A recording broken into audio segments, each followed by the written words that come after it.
to businesses and simply say this. The success of your business is directly correlated to the success of our school system.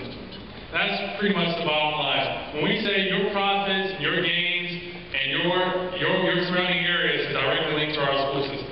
And so when I served as the student member on the school board for 2 terms, I actually reached out to several nonprofits. One called Youth Films is an HIV prevention nonprofit, and that nonprofit actually came into our schools and started working directly with our health centers. You know, I've noticed that we don't ask, we don't reach out. And if I'm elected, I'm going to reach out to the church. We have over 800 churches in this county.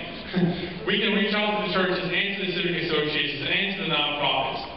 How do you know that I'm going to do that? Because I did when I was a student member on the school board, and I will continue to do that when I'm elected as your next school board member.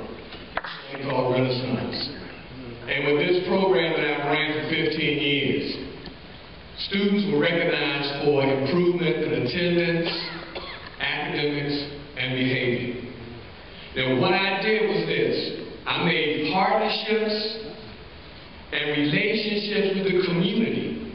I went to the churches, I went to the stores, and they invested in my program.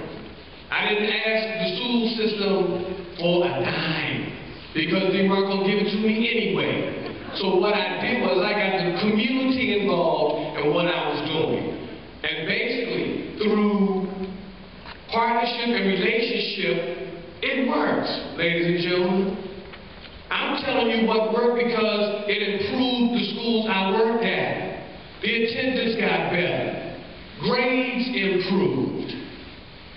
And for several years, I did workshops on Renaissance trying to get the school system to participate and get actively involved with the program that worked for our children.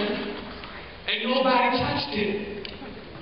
And when nobody touches a program like that, the only thing I can assume is you don't care as much for these children as you say you do. But I say if you want to get the system to get better things, to get the community involved, it's simple. Partnerships, relationships, you go out, you knock on doors, you go into, give me anything that's tangible that I can give back to these young people. Because they're losing self-esteem, and it's very important they have self-esteem. So again, start developing programs where you can go out and do this. It's not all about money some of the time. A lot of times it's just about going out there and letting people know how you feel from your heart. And believe me, you get more done that way. Thank you.